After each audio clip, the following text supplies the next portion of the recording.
Vivencias. Muy buenas tardes, Carmen, muy bienvenida, ¿cómo estás?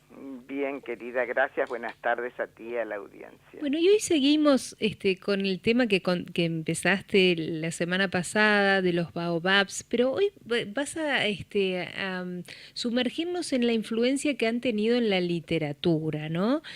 Y el baobab es un árbol que viene de una palabra profunda, que tiene que ver con ese diálogo. este, ¿Por qué lo vamos a tomar del lado de la literatura hoy? Explícanos un poquito. Bueno, sabes que también le dicen, además de decirle el árbol de la vida, le dicen el árbol de la palabra al baobab. Ajá, Tú recuerdas que hablábamos la vez pasada de que se reunían bajo su sombra sí, y a veces adentro del mismo baobab para conversar, para meditar, claro. para hablar. Y bueno, inclusive la mesa de adivinación se hacía, ¿recuerdas? Ahí Sí, debajo de esa frondosa copa. Bueno, el árbol de la palabra, se cuenta que al principio de la vida el baobab era el árbol más espectacular de la tierra, ¿no? ujú, Y hay algunos autores como Peter Matthiessen, sí, que es un naturalista, un viajero, investigador y escritor excelente, que en su obra El árbol en que nació el hombre, fíjate qué título, sí, El árbol en que nació el hombre, dice: en cada dirección se divisaban paisajes misteriosos del pasado y del futuro. El presente es la deslumbrante luz salvaje, el sol, un ave y un baobab en su aislamiento heráldico como el árbol donde nació la humanidad. ujú, Fíjate qué comparación, claro, ¿eh? ¿Por qué? Porque es un árbol tan extraordinario, ujú, y no solo por su tamaño, claro, que se considera como el heraldo de la humanidad, el como heraldo, el lugar donde nació el hombre. ujú, Y por eso el título de Peter Matthiessen. Matis, Ahora, no es el único, por supuesto. De todas maneras, antes de hablar de otros autores importantísimos sí, que se han referido a él, vamos a hablar un poquito de las leyendas. claro, hay muchas leyendas Hay muchas al leyendas respecto. A ver, que circulan en África. Dicen que era un árbol maravilloso, que al hacerse adulto se hizo tan soberbio, bueno, como lo fue el ser humano, como el claro, ángel Luzbel, que ya sabemos sí, que terminó, como los constructores de la torre babilónica. claro, Y eso molestó a los dioses, que alguien quiera ser como ellos. claro, Entonces, antes era el árbol más espectacular, de un tamaño extraordinario, con hermosas hojas verdes, brillantes, flores delicadas, de agradable perfume. Y bueno, entonces los dioses le concedieron una enorme longevidad, claro, porque estaban tan maravillados de su perfección. Entonces su obra, si era tan longevo, sería admirada a perpetuidad. claro, Y además ese tamaño extraordinario. Entonces, con ese tamaño extraordinario, el árbol adquirió tanta soberbia, tanta vanidad, que llegó a desear tocar el cielo y ujú, ser superior a los dioses. Los dioses enfurecidos lo castigaron plantándolo al revés y dejando sus preciosas hojas y flores bajo la tierra, que ya no eran flores multicolores, sino blancuzcas. claro, Siguiendo esta versión de la leyenda, así es el baobab que vemos hoy. claro, Pero lo que comenzó como castigo, en realidad se convirtió en su mejor valor, porque al tener ese aspecto tan raro de estar plantado como boca abajo, sí, como de estar creciendo hacia adentro, Se le admiró por esa posibilidad de permitirnos conectar con el inframundo, Claro. con los ancestros, con lo oculto.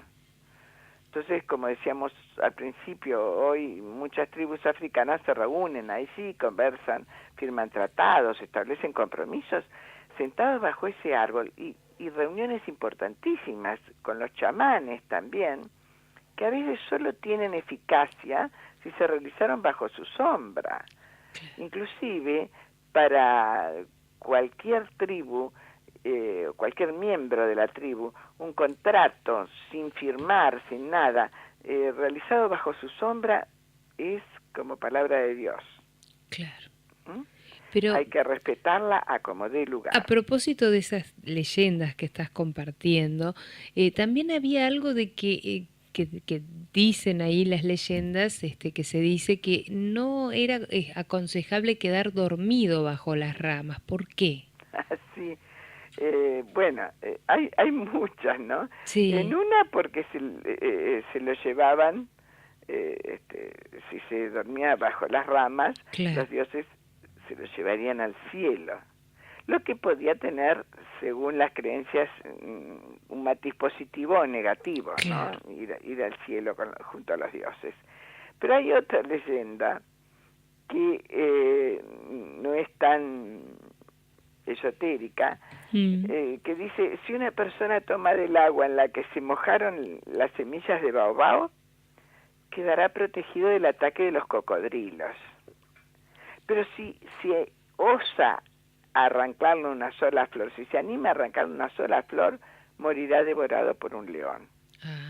Esta es más Esta es complicada, ¿no? esta es más tremenda. Es más complicada. La otra por lo menos te vas al cielo Claro. y estás asegurado el paraíso. ¿Mm? Ahora, hay otra leyenda. Hay muchísimas. Claro. Vamos a citar algunas pocas. Creo que esta es la última que vamos a citar, pero bueno. Dicen que hace muchísimo tiempo el baobao era totalmente distinto. Así. Y además caminaba. Y podía caminar libremente sobre la sabana africana. Claro. Y estaba enamoradísimo de ¿Y de una quién? jirafa. Ah, de una jirafa. Sí, esa altura que tiene, Claro. concordaba con la jirafa, que todas las mañanas comía de sus frutos. Y mira que es cierto que las jirafas aman los frutos del baobao, ¿eh? Claro. Así que la leyenda tiene origen en un poquitito de realidad. Uh-huh. Entonces, claro, al comer sus frutos le acariciaba sus altas ramas con su cabeza. Pero una diosa que a su vez estaba enamorada del baobao, sí, se sentía tremendamente celosa. claro. Entonces, enfurecida, lo puso boca abajo y lo clavó en la tierra. Uh-huh. Entonces, por eso esas hojas que vemos en su copa parecen raíces, ¿no? Claro. Bueno, pero dicen que la fuerza del amor y la vida son invencibles, entonces no se secó, sobrevivió. Y bueno, causa de esos celos de la diosa. Claro, y parte de esto tiene que ver, estas leyendas, ya es parte de esa influencia de alguna manera en la literatura, ¿no? Sí, por supuesto. Fíjate que el Principito, por Sí. ejemplo, bueno, Antoine de Saint-Exupéry sabemos perfectamente que era aviador, viajaba Sí. mucho por África. Claro. Así que con frecuencia volaba por el servicio postal francés a Senegal. Sí. Y así veía desiertos, baobaos, boas, chamanes, bueno. Y todo eso de forma magistral lo introdujo en su obra. Sí. Pero lo extraño Sí. es que ese baobao tan sagrado, tan bello dentro de su fealdad, porque no es un árbol hermoso, Claro. pero es magnífico, él lo coloca como una mala hierba para el Principito, sumamente peligrosa. ¿Por qué? Porque claro, el planeta del Principito es mínimo. Uh-huh. Y el baobao es gigantesco. Claro. Entonces, el Principito piensa que hay que estar quitando las raíces para que no crezca, porque basta con 3 para hacerle estallar su planeta. Claro. Entonces, bueno, esa magnificencia del baobao se ve contrarrestada por el temor del principito, y eso también hace que nosotros reflexionemos sobre que a veces lo magnífico puede ser tremendo. Claro. Es muy interesante esa especie de contraste que se cita en El Principito. No solamente ese Principito, porque así ni Peter Matthiessen... Hay una escritora senegalesa que habla del baobab que enloqueció. A ver si nos podés contar de eso. Sí, esta escritora senegalesa se representa a ella como un baobab, porque, bueno, esta escritora, su seudónimo es Ken Bugul. Ella se llama en realidad Marietou Mbaye, pero es una novela autobiográfica que describe todo ese proceso de aculturación que hubo poscolonial en los niños senegaleses cuando fueron educados en medios francófonos. Ella se fue a Bélgica a realizar estudios superiores, y allí se sintió como un baobab por lo extraña, y enloqueció por la forma de vida tan diferente y porque la trataban siempre como un ser exótico. Entonces ella, con ese nombre, el baobab que enloqueció, se representa. Claro. Es una excelente novela. Y bueno, también se discute mucho en psicología y en filosofía, si bien no hay obras de psicología y filosofía referentes directamente al baobab, pero sí lo introducen en cuanto al fondo y la forma y la superficie y el interior del baobab, porque como hay ciertas corrientes de pensamiento occidental y el oriental también, en el cual lo importante es lo interior y es la esencia, este árbol que es tan extravagante, su diseño y tan feo, diríamos, en el exterior, esa forma decisiva para recordarlo, aún en la fealdad, tiene en su interior todo lo que entrega como para ser llamado el árbol de la vida. Tiene como una presencia mágica de alguna manera, ¿no? Es una presencia mágica en todo el paisaje. Realmente uno, si viaja a África y ve que realmente existen esos árboles tan maravillosos, que igual uno los mira en fotografías, en películas, y queda maravillado por la importancia y la fuerza que tienen. Y la literatura lo tomó, por supuesto. Esa magia de la que se habla en el libro existe, y la experiencia conmovedora se va instalando en la mente de cada uno de los que lo contemplan. Fíjate que hasta los que fueron con el explorador Livingstone también quedaron tan fascinados que algunos escribieron notas sobre él, otros lo dibujaron, otros inclusive, bueno, tallaron sus iniciales en su tronco. Entonces, o sea, no pasa desapercibido, no puede pasar. Y estos árboles, a su belleza intrínseca, añaden su vinculación no solamente con la literatura, con el arte en general. Hay pintores, hay una pintora famosa que se llama, espérate un poquito, ¿cómo se llama? Cristina Lejos Cañada.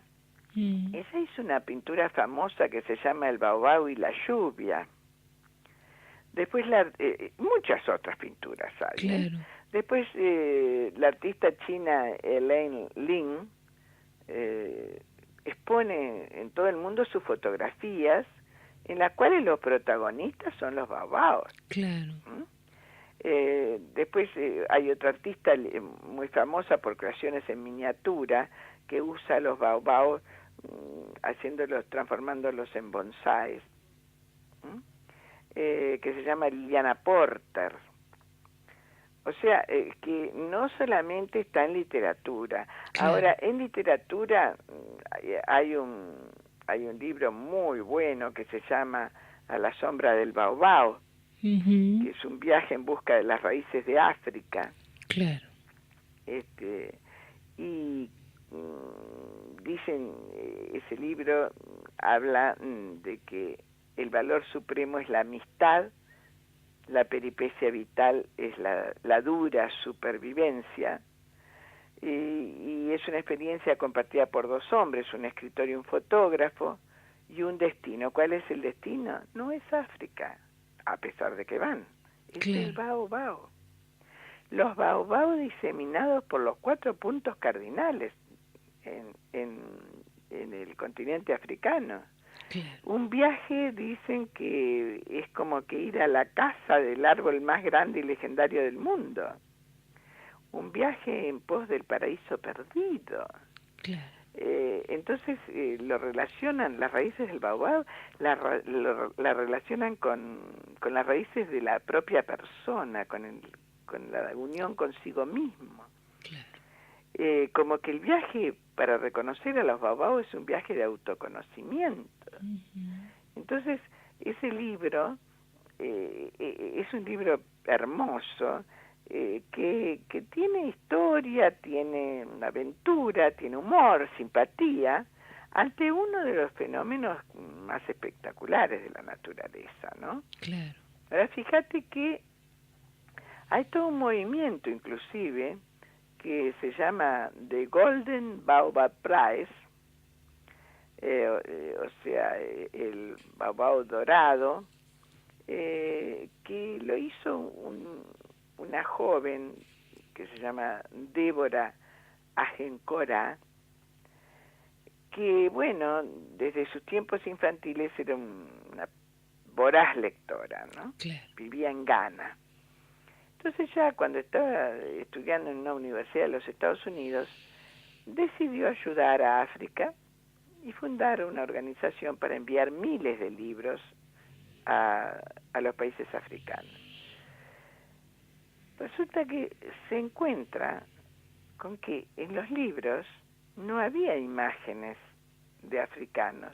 Le estábamos enviando libros occidentales, libros con nuestras imágenes, con las imágenes de los blancos. Entonces, ella se dio cuenta de que su organización había enviado tantos libros y los estaba desculturizando. Claro. Entonces, Débora empezó a buscar autores africanos que narraran historias africanas que coincidieran con las realidades. Y fundamentalmente, como siempre, el símbolo principal, ¿cuál fue? El baobab.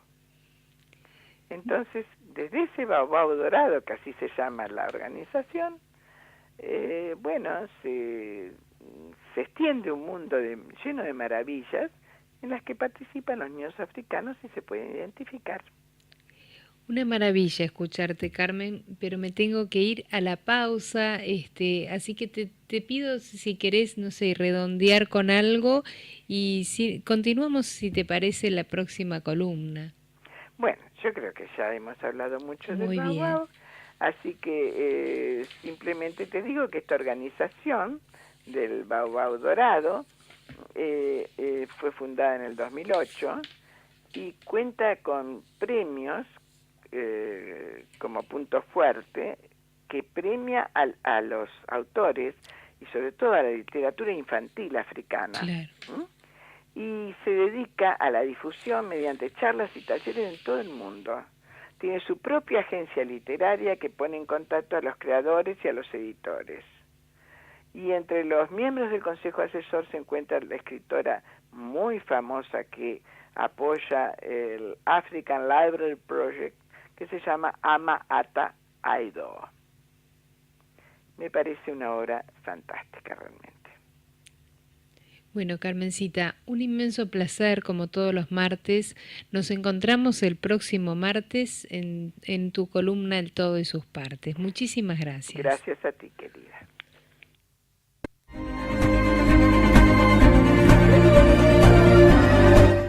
Vivencias.